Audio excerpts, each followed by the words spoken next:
여러분 안녕하십니까? 오늘의 미국 시사만평 강혜신입니다. 오늘 시사만평 앞부분과 뒷부분에 말씀을 드릴 게 좀 있는데 여러분들께 방송을 하는 도중에 또 저의 생각을 정리를 해서 뒷부분에 말씀을 드리겠습니다.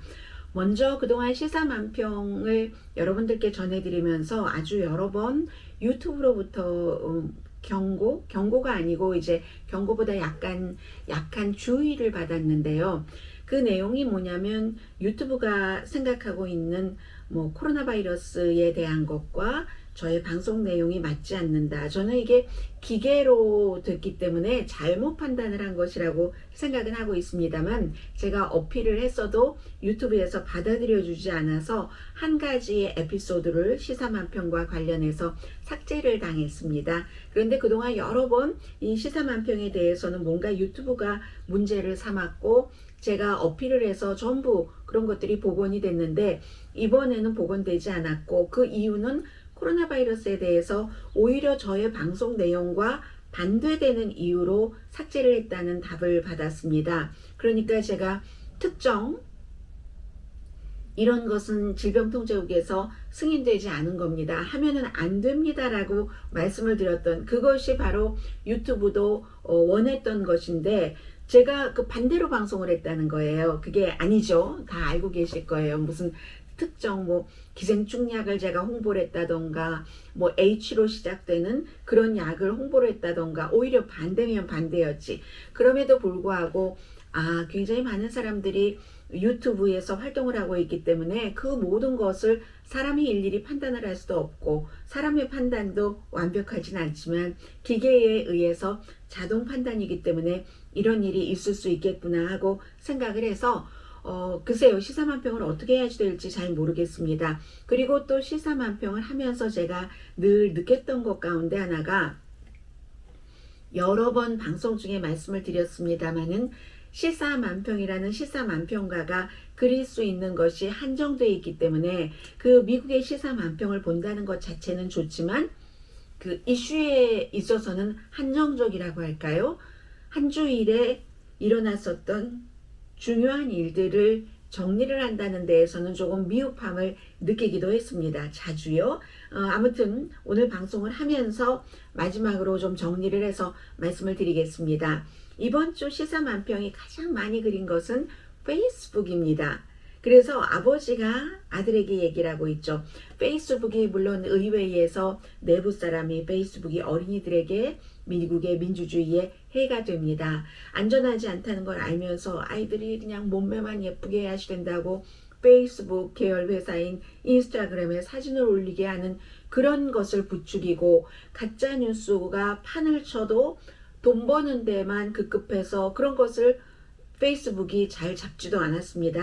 이런 의회의 페이스북 프로덕션 매니저 2년 동안 일했었던 한 분의 증언이 있었지만 그것과 달리 또 몇 시간 동안 페이스북이 인스타그램, 페이스북, 그 왓츠앱 전부 중단됐었던 적이 있죠. 그러니까 아버지가 오랜만에 아이에게 와서 얘기를 하는 겁니다.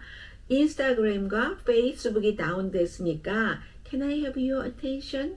나 좀 봐줄 수 있겠어? 나도 너의 집중을 좀 받고 싶어. 관심을 받고 싶어. 아버지가 얘기를 하잖아요. 그랬더니 아들은 여전히 이 전화기를 손에 들고 하는 겁니다. Sure, why not? 하면서 네, 아빠, why not? 그럴게요. 아빠 근데 언제 그렇게 머리가 많이 헤어가 빠지셨어요? 아들은 아버지가 그 머리칼 그 헤어가 잔뜩 있을 때부터 지금까지 페이스북, 인스타그램을 하느라고 아버지의 얼굴을 보지 못했던 겁니다. 이런 거 페이스북 bad day에 사실은 가정에서는 그 아버지의 헤어가 많이 빠진 것을 아들이 처음으로 인식한 이제 이런 것을 시사만평에서 그렸고요. 그리고 난 정말 믿을 수가 없어. 네가 이런 것을 하다니. 엄마도 딸에게 얘기를 하고 딸도 엄마에게 얘기를 하잖아요. 엄마가 딸에게 얘기하는 것은 인스타그램으로 인스타그램이 10대에게 이렇게 해가 된다고 하는데 네가 이런 거 한다니 믿을 수가 없어 하니까 딸이 엄마에게 페이스북이 그 사회에 아주 큰 해가 된다는데 민주주의의 해가 되고 거짓 뉴스의 온상이 되고 한다는데 엄마가 이런 걸 하는 것을 난 믿을 수가 없어요. 중간에 강아지도 하고 있네요. 보니까 이런 사회인 거죠. 그래서 페이스북이 미움과 두 번째는 가짜 정보와 음모 이론과 폭력 그리고 뭔가 아주 극단적으로 만드는 것, 이런 폭탄에 페이스북이 성량을 확 그어버린다. 성량이 아니고 라이터네요. 그리고 여러분의 뇌가 바로 달걀입니다. 메뉴에 보여주죠. 그리고 This is Facebook은 프라이팬입니다. 여러분의 뇌가 프라이팬에 페이스북에 얹어질 때는 지글지글 타고 막 화나하는 얼굴 보이네요. 분노와 음모와 자 그런 지금 시사만평이고요. 페이스북에 관한 마지막 시사만평입니다. 페이스북에 마크 저커버그 같으네요.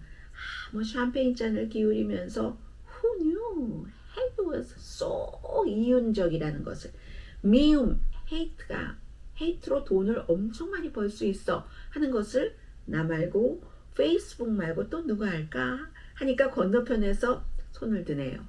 누가요? Fox News. 그리고 그 아래는 맨 오른편에 보니까 누구 같고 그 오른편 옆에는 누구를 추종하는 사람들 같습니다. 이렇게 해서 페이스북이 어린이들이 몸과 마음을 다치고 사회도 완전히 분열되고 하는 것을 알면서도 페이스북의 지도부는 돈 버는 데만 혈안이 돼 있다 하는 것이죠. 그리고 오늘 아침에 그 워싱턴 포스트를 보니까 지금 의회에서 증언한 그 프로덕션 매니저, 그 매니저뿐만이 아니라 페이스북 내부에서 이 같은 그 불만과 또 걱정 같은 것을 우려하는 사람들이 실제적으로 아주 시리어스하게 한 사람들이 많다. 혼자가 아니다 하는 얘기가 보도가 됐고요. 그리고 또 이번 주에 가장 전국적으로 큰 이슈가 됐던 것이 오일 유출이죠. 헌팅턴 비치. 지금 원래 뭐 12만 6천 갤런보다는 적은 몇만 갤런이다 하지만 아직 정확하게 얼만큼의 오일이 유출됐는지 또 오일이 유출된 그 원인 같은 것들은 지금 계속 파악하고 있지만 가장 중요한 문제는 시스케이프 그 바닷가의 경관을 그 오일이 그 오일이네요. 유화로 그린다는 거죠. 오일이잖아요. 오일, 유화, 오일 페인팅. 빅 에너지 회사가 지금 이제 텍사스에 있는 앰플리파이라는 회사고 거기에 또 무슨 뭐 독일 소유주인 선박이 돼 있어서 닿지 뭐 파이프라인을 잘못 건드렸는데 알고 보니까 그 파이프라인이 금이 가 있는데 금이 아주 가늘게 가 있었기 때문에 오랜 동안 그걸 알아보지 못했다. 그렇겠죠. 아무래도 무엇이 무엇을 쳤어도 원래 약해 있으니까 터지게 되는 거지. 그렇지 않으면 뭐 한두 번 쳤다고 터지겠어요? 파이프라인이 강철인데. 그런데 그 모든 일들이 이제 오일 시추라는 데서 온 거니까 빅 에너지 회사가 그 오일을 시추한다는 오일로 여기를 완전히 그 바닷가를 해안을 시커먼 오일로 덮어버렸다. 오일 페인팅. 유화를 그렇게 오일 회사가 그 오일로 그렸다 하는 시사만평이고요. 그렇게 해서 어떻게 됐느냐. 정말 그 너무너무 물고기는 오른편에 보니까 그 헐떡이네요. 작은 물고기들이 헐떡이고 지금은 모르고 하장하장 걸어다니지만 나중에 힘들어질 테고 물고기는 헐떡이고 헌팅턴 비치, 웰컴 투 캘리포니아 비치 서핑하는 사람들이잖아요. 서핑하는 사람들도 서핑을 제대로 못하고 있고 빅 오일에 그야말로 이렇게 바다가 파란 물이 아니라 검은색 오일물이 돼 있다는 거죠. 그 사이에 왼편부터 보겠습니다. 더 많이 시추해야 돼. more drilling. 이 바다에서도 more 그리고 more drilling 하니까 more 퍼지는 거잖아요. 스플링 하는 거잖아요. 오일이 막 그 바닷물에도 있고 모래에도 있네요. 스프레이에서 그 스프레이링 되는 그런 거. 그러니까 오른편에 삑 오일이 아주 더 돈을 번다는 게 아니라 여기선 더 많은 사람이나 생명체를 숨지게 한다. 다시 왼편 아래로 내려오니까 그래도 미국이라는 나라가 아직도 alternate fuel, 그 대체 에너지에 대해서 뭐 비용이 많이 드네, 뭐가 어떠네, 저떠네 하면서 그것을 끌어안지 못하고 이런 오일, 연료를 끌어안고 있다는 거죠. 그렇기 때문에 맨 오른편 아래에 우리는 점점 더 뜨거워지고 있는 거죠. 지구는. 그래서 이 워싱턴 포스트의 시사만평가가 이런 시사만평을 그리는 겁니다. It's time to 하면서 지금은 turn away from 화석 연료로부터 등을 돌릴 때다. 화석 연료, 오일 시추, 바다, 해안에서의 오일 시추, 내륙에서의 유타주에서의 뭐 예를 들어 오일 시추, 그리고 뭐 웨스트 버지니아에서의 광산업, 광부들이 석탄 캐고 하는 그런 것들. 그래서 이번 주에 유타주에서 세계의 큰 그 모니먼트에서 트럼프 전 대통령이 한 군데에서는 85%를 뭐 이 역사적인 유적물 그 내셔널 그 모니먼트를 그 땅을 줄였는데 이걸 다시 이제 바이든 대통령이 원상태로 복구시키는 마지막 작업을 지금 하고 있다고 하죠. 곧 발표를 하겠죠. 세 군데에서. 그게 이제 특히 이제 한 군데 베어 이어즈 같은 데가 오바마 시대에 그렇게 유적지로 해놨는데 원주민들도 원했고 환경보호론자들도 원했기 때문에 아름다운 환경, 자연 그대로도 보호를 하고 지키고 그곳에서 이렇게 오일 시추 같은 것을 금지하게 하는 것을 트럼프 전 대통령이 풀어줬는데 바이든 대통령이 다시 원상태로 100%인지 아닌지는 모르겠습니다만은 돌려놓겠다 하는 것도 이번 주에 큰 뉴스였었죠. 정치적인 뉴스를 보겠습니다. 바이든과 공화당과 민주당. 먼저 바이든 대통령에 대해서 물어봅니다. 기자가요. 사람들을 그야말로 미국의 국경으로 넘어오려는 사람들. 왜요? better life를 위해서 좀 잘 살아보겠다고, 죽음을 피해보겠다고, 밥이라도 먹어보겠다고, 입에 풀칠이라도 해보겠다고, 그렇게 넘어오는 사람들의 홍수, 여기에 대해서 이걸 막을 수 있는 어떤 계획을 갖고 있어요? 하고 기자가 바이든 대통령에게 물어봅니다. 그랬더니 바이든 대통령이 내 경제 아젠다를 실행하기 위해서 동문서답을 한다는 식으로 답변을 했다라고 읽을 수도 있고요. 사람에 따라서 많이 읽을 수 있는, 아니면 할 말이 없으니까 경제적인 것을 얘기를 한다던가, 그런데 경제도 그다지 지금 썩 좋지 않아요. 그런 것을 그리고 있습니다. 굉장히 요즘 시사만평을 보면은 뭐 말로써 그림으로 딱 시사만평이니까 딱 뭐 이거야 하고 안다기보다는 말로써 많은 것을 설명을 하고 있죠. 어쨌든 그것은 요즘의 추세고, 바이든 대통령은 이렇게 답변을 했지만 어제도 미국 경제는 9월 달에도 새로 만들어진 일자리가 20만 개도 되지 않아서 이게 일자리가 경기 호황이라는 것이 결국은 경기 회복이라는 것이 여기서 그다지 쉽지 않은 건가? 멈춰 있는 건가? 이런 것을 많이 생각하게 했고, 그러므로 8월 달에도 그랬기 때문에요. 10월 달에 경제 특히 일자리 보고서 같은 것을 더 많은 사람들이 기다리고 있습니다. 그런데 지금 이 또 시사만평을 보면은 바이든 대통령은 경제를 그동안 많이 말해왔었는데 바이든의 경제 아젠다, 기계가 막 돌아가야 되잖아요. 왼편에 보면은. 그런데 뭔가 기대했었던 expectations adapter, 뭔가 기대해서 여기를 뭘 끼우고 뭐 돌아가고 들어가고 나오고 해야지 되는데 그 어댑터가 빠져버렸어요. 지금 상황은 그렇다는 것을 보여주고 있고요.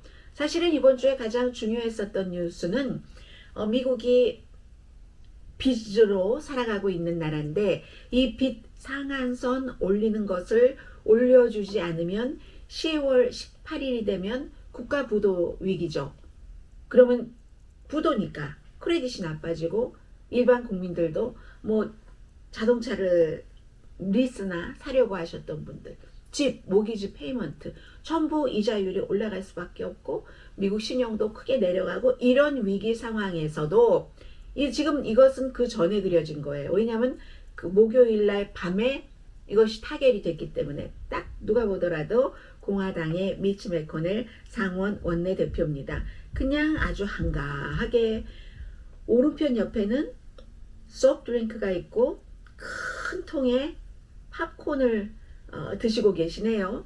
그리고 상원이니까 연방 상원 마이너리티 리더 그 맥코넬이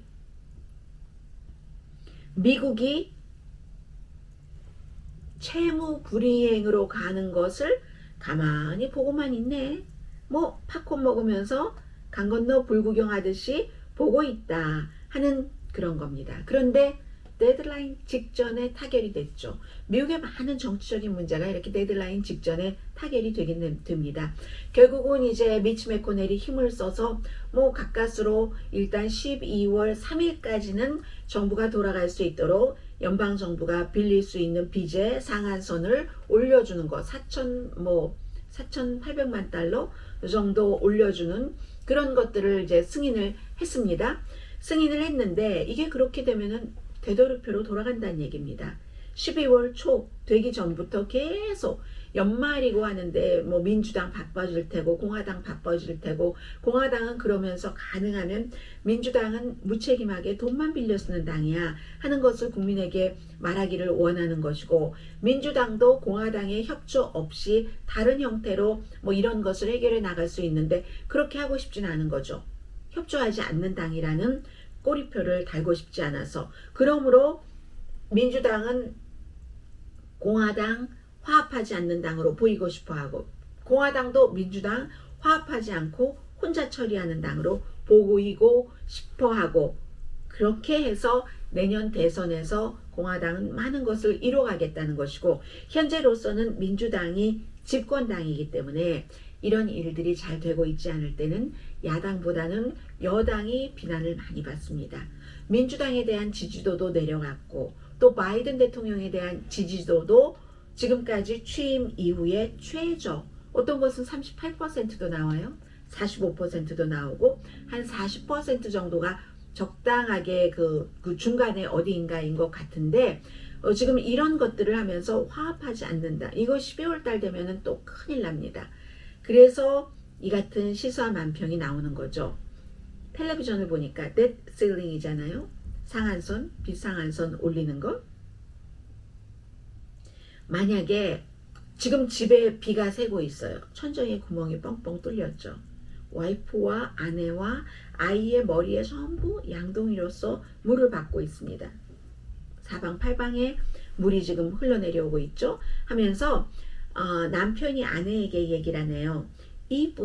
우리의 집을 이런 형태로 텔레비전에서 나오는 연방 정부에서 데셀링 비상한선 매년 해오는 건데 정치적인 것으로 안 해주고 공화당에서는 뭐 이렇게 서로 버티는 이런 식으로 우리 집 물이 새는 것을 해결을 한다면 워싱턴이 하듯이 해결을 한다면 우리 집은 정말 이렇게 되고 말 거야. 이렇게 되고 말 거야. 이렇게 우리는 12월 달까지 디셈버까지 머리에 양동이를 이고 살아야지 될 거야. 그런. 근데 12월 달이 되면은 또 이런 일들이 일어나게 될 것 같습니다. 그리고는 이제 정치적으로는 트럼프 전 대통령을 굉장히 주목을 해야지 되는데요. 오늘 저녁에 이제 그 아이오와주에서 선거 캠페인을 하고 정말 중요한 것이 상원에서 조사를 한 결과 트럼프 전 대통령이 선거 끝나고 그냥 해본 게 아니라 정말로 선거를 뒤집으려고 많은 노력을 했다는 게 연방 상원의 조사 결과 나왔습니다. 심지어는 법무부 장관까지 바꿔가면서 그런데 아직 시스템은 살아있어서 법무부에서 법무부 장관 대행을 또 다른 대행으로 바꾼다면 우리 다 같이 그만두겠습니다. 해서 이룰 수가 없었고 법무부 보러 하라고 했더니 법무부가 하지 않은 겁니다. 제프리 로젠이 그 전에 법무장관인 윌리엄 바보다는 말을 잘 들을 것 같으니까 그 자리에 앉았는데 이 사람도 그렇게 했다간 본인의 운명이 본인의 가족의 운명이 어떻게 될지 알 수 없는 상황 법 시스템이라는 미국의 민주주의 조직이라는 기반이라는 게 있기 때문에 트럼프 전 대통령이 해달라는 대로 해주지 않은 겁니다.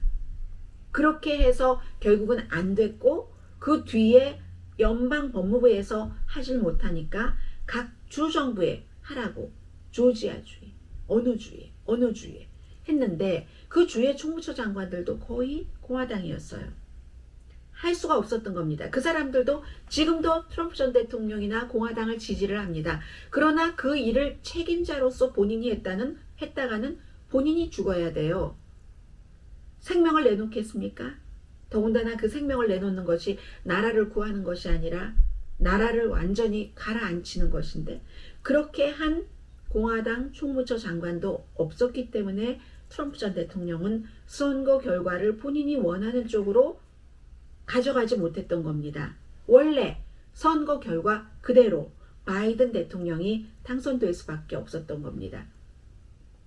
부통령도 해보려고 했어요.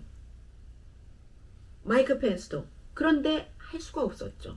결정적으로는 공화당의 전 부통령이었었던 댄 퀘일이 No way, 그럴 수 있는 여지는 0%야. 같은 공화당에게 그렇게 얘기를 했기 때문에 그게 안 된 겁니다. 그런데 주정부 차원에서는 이런 위험한 요소들이 여기저기 퍼져 있기 때문에 지금 국민들이 선거를 더 어렵게 하는, 뒤로 돌아가는 그 같은 법이 지금 많이 만들어져 있고요. 그렇기 때문에 트럼프 전 대통령이 오늘 저녁에 아이오와주에서 연설을 하고, 그 당시에는 11월 초 선거가 끝나고 11월 6일까지 약 2달이었습니다. 그리고 본격적으로 뒤집으려는 일을 할 수 있었던 것은 몇 주일이죠. 몇 주일이었는데 이번에는 2024년도 몇 년이 있습니다. 물론 트럼프 전 대통령이 법적으로 걸린 문제도 있고 사업적으로 걸린 문제가 있기는 있습니다만, 그런 것들이 해결이 되고 나서 또 트럼프 전 대통령이 2024년도에 나이하고도 상관없이 그것도 뛰어넘고 다시 대선에 출마한다고 하면 몇 달, 몇 주일이 아니라 몇 년을 준비를 하고 있기 때문에 더 위험해질 수 있다. 데이빗 브룩스 공화당 칼럼니스트의 얘기입니다. 잊으셨을지 모르지만 공화당에서 지금 나는 공화당 당적을 갖고 있어 라고 얘기하는데 상당 부분 이유가 바이든 대통령이 부정선거로 당선됐다고 믿기 때문에, 트럼프 전 대통령이 부정선거로 떨어졌다고 믿기 때문에 나는 공화당 당적을 유지해, 이렇게 얘기하고 있는 사람이 59%입니다. 굉장히 지금 미국은 위험한 상황, 위험한 나라입니다. 그리고 바이든 대통령은 공식적으로 발표를 했습니다. 트럼프 전 대통령이 지금 의회에서 1월 6일 의사당 그 폭동 사건에 대해서 그 조사하는 많은 문서를 의회에 그 문서가 전달되지 않길 원합니다. 할 수 있는 모든 노력을 하고 있습니다. 그런데 바이든 대통령은 그것을 공식적으로 거부했죠. 공식적으로 거부해서 워싱턴에 있는 공문서 보관소, 아카이브, 그런 공문서 보관소에 백악관에서 공문서 기록 보관소에 백악관이 편지를 보냈습니다.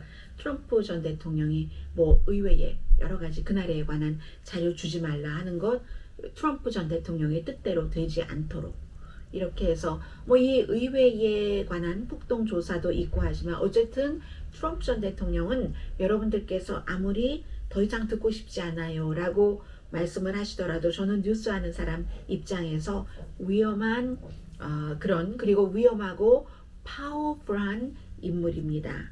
백악관에 들어가기 전에는 정치인이 아니었지만 4년 백악관에서 재선에 실패하고 나온 뒤에 트럼프 전 대통령은 완전한 정치인으로서의 여러 가지 일을 지금은 마쿠에서 하고 있습니다. 라고 말씀을 드립니다. 그 밖에 많은 이슈들이 있었는데요. 이 시사만평에 나와 있는 것만 전해드리겠습니다. Welcome to Texas 하면서 Come for the Business에 대해서는 세금 감면에서 굉장히 좀 환경이 캘리포니아주보다 친환경이잖아요. 그렇기 때문에 테슬라의 일론 머스크, 휴렛 패카드, 오라클 같은 데가 그곳으로 본사를 옮기고, 본사는 사무실이니까 어디에 있었든 상관없잖아요. 그런데 오른편에 보니까 Stay for the endless culture war, 끝없는 문화 전쟁을 치르는 곳도 텍사스입니다. 너무 많죠. 그 가운데서 낙태에 관해서 낙태를 할 수 없도록 하는, 이게 이제 법에 의해서 연방 판사가 그것을 시행 중지 명령을 내렸잖아요. 시행 중지 명령을 내리고 며칠 됐습니까?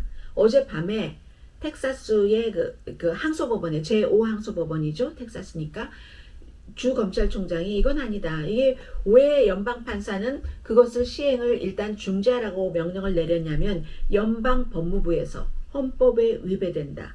헌법에 보장된 여성의 권리에 대해서 위배된다. 해서 판사가 그렇게 이거 시행 중지해라 했는데 3명으로 구성이 된 항소법원 판사, 전부 굉장히 보수적인 판사들이죠. 그 판사들은 이걸 다시 연방 판사의 판결을 뒤집어서 텍사스가 시행할 수 있도록 했습니다. 이게 또 끝까지 갈 수 있는 그런 케이스죠. 일단 여기까지만 말씀드리고요.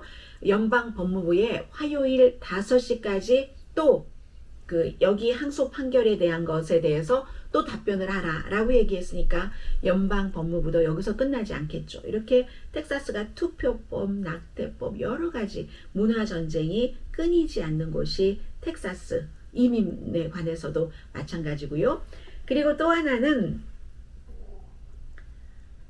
한 몇 년에 한 번씩은 이런 뉴스가 나오는 것 같아요. 뭐 35년 전에 누가 누구에게 보낸, 어떤 연인이 어떤 연인에게 보낸 그 편지가 병 속에 남아서 뭐 어떻게 했는데 몇십 년 뒤에 누군가가 저편에서 봤더니 그대로 있더라. 뭐 일본에서도 나오고 미국의 어떤 해변에서도 나오고, 또 어떤 경우는 연인들끼리 같이 그것을 바다에 던졌는데 수십 년 뒤에 뭐 한 사람은 숨지고 뭐 한 사람이 발견을 하고 가족이 보내, 이런 거 많잖아요. 이렇게 얘기를 하네요. 밑에 보니까 Thanks to the change in postal delivery, 우정국의 지금 딜리버리가 더 늦어진다고 말씀을 드렸어요. 서부 지역이 더 늦고 사흘 보장됐던 것은 닷새, 너무 늦지 않아요? 이메일을 뿅 하면 가는데 돈 아낀다고 지금 그렇게 한 거예요. 거기에 대해서 This is now 더 빠르고 더 싼 가격이, 우편 요금은 오르고 더 늦게 배달되고 하니까 그런 것이 병 속에다 넣어서 바다에 던져서 저쪽 사람이 받기를 원하는 것이 더 빠른 방법이야. 더 싸고. 이렇게 얘기를 하네요. 우정국의 이제 이 같은 결정에 대해서 많은 사람들은 그러면 사람들이 더 많이 사용하지 않을 거야. 돈을 절약하기는커녕. 이렇게 얘기하는 사람들도 굉장히 많습니다. 자, 오늘의 시사만평을 전해드리겠습니다. 어제 오늘 이틀 동안 시사만평가 협회가 컨퍼런스를 열고 있거든요.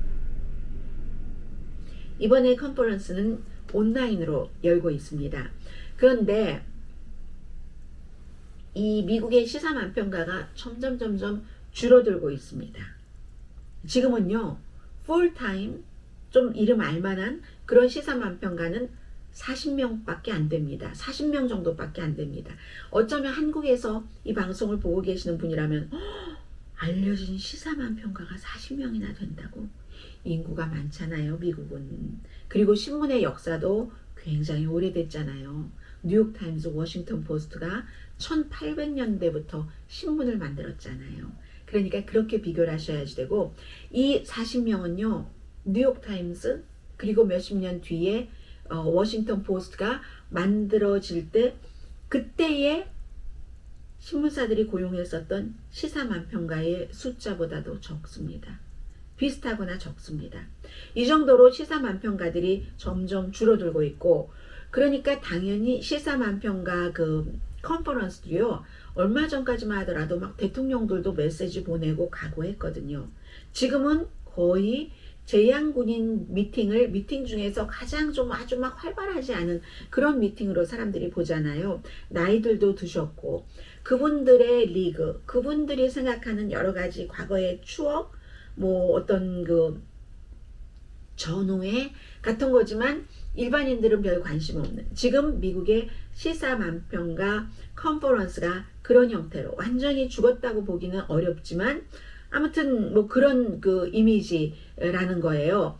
그래서 그런 것을 그린 시사만평입니다.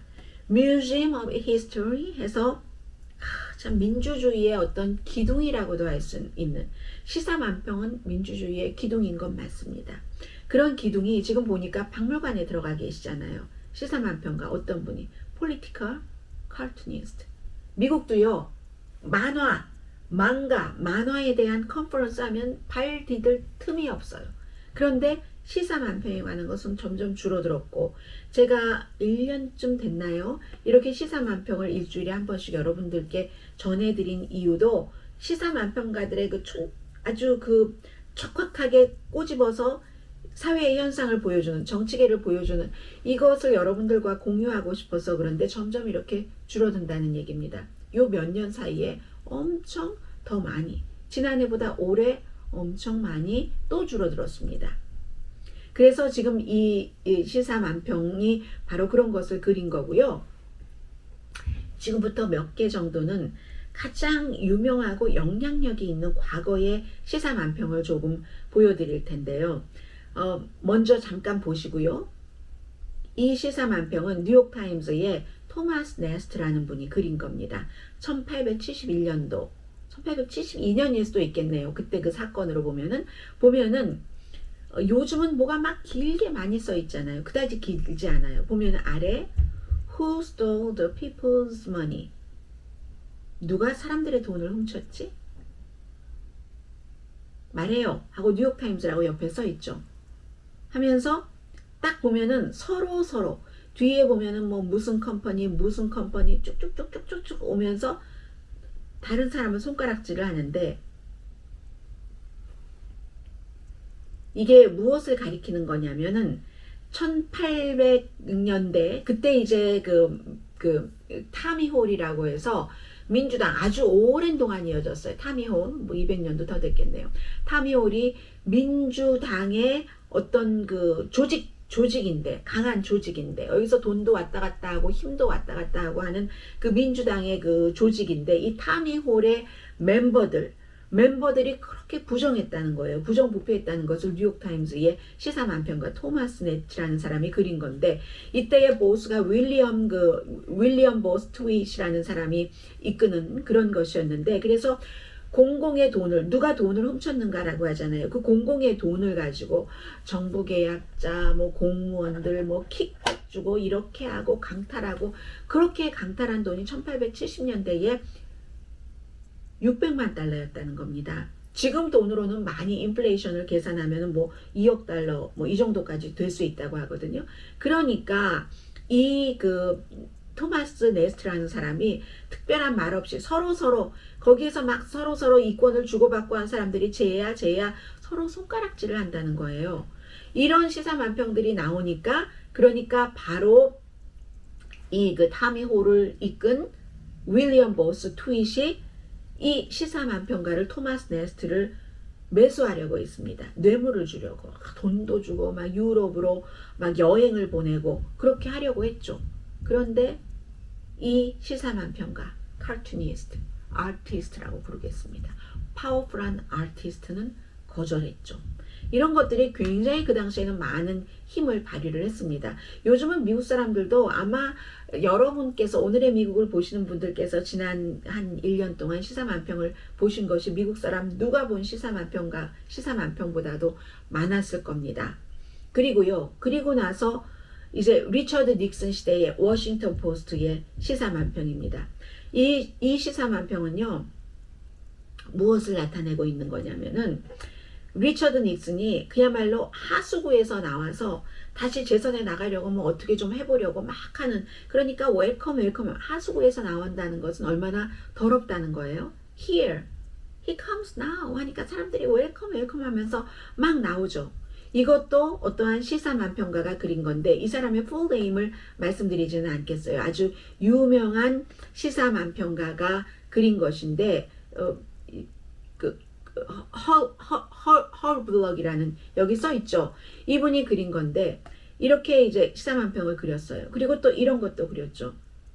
I am a crook. I am not자는 리처드 닉슨이 입술에 붙였기 때문에 I am not a crook이 I am a crook이 돼버리는 겁니다. 이 crook이라는 단어가 가장 부정직하고 나중에는 점점 범죄, 부정직한 dishonest를 넘어서 criminal, 범죄자에게 쓰는 단어가 됐잖아요.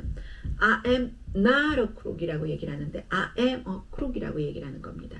그래서 이제 이런 시사만평을 이 허블럭이라는 분이 많이 그렸기 때문에 리처드 닉슨이 나중에 뭐 재선 생각하고 이럴 때 이 사람의 이미지, 허블럭 이미지를 나는 씻어야지 돼 라는 말을 측근들에게 굉장히 많이 했죠. 그러나 결국은 뭐 워터게이트 사건, 그리고 이게 워싱턴 포스트의 시사만평가거든요. 또 워싱턴 포스트의 저널리스트들이 폭로를 해서 사임을 하고 말게 되죠. 그게 바로 resignation, 사임에 리처드 닉슨이 사인을 하고 있잖아요. 위에 보니까 US라는 이 시스템, 저널리스트, 카툰니스트 이런 사람들의 힘이 있었기 때문에 결국은 리처드 닉슨이 재선이 아니라 사임을 하고 말게 된 이 정도의 시사만평가에 아래 써있죠. 크게 허블럭이라는 이름이 써있는데 1974년도에 그린 거예요. 이렇게 시사만평이 굉장히 많은 영향력을 미쳤었는데 제가 지지난주인가 여러분들께 말씀을 드렸습니다. 모든 대통령들이 거의 미국 사람들이 남자, 여자, 노소, 아이스크림을 좋아하죠. 대통령이 아이스크림 먹는 것을 가지고 비유하는 시사만평이라든가 그냥 줄줄이 글을 써놓는 것이라든가 많이 시사만평도 우아함 같은 것을 잃어가는 것도 사실이에요. 물론 그 가운데서도 제가 여러분들께 보여드린 시사만평은 정말로 정수라고 할 수 있는 그런 것들을 많이 보여드렸습니다.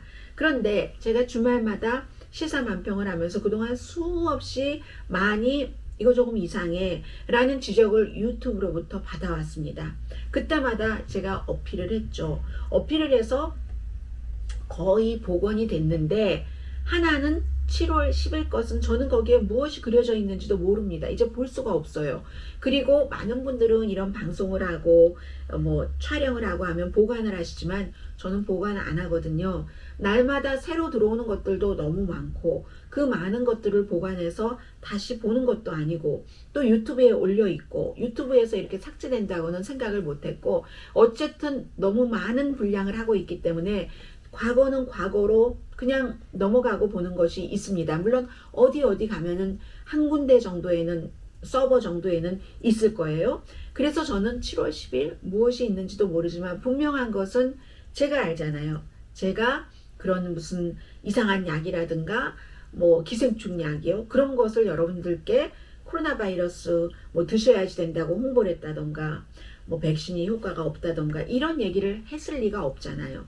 그런데도 유튜브의 검열 시스템도 완전하지 않기 때문에 아마 이게 그림으로 분명하게 보여져서 그런 것 같아요.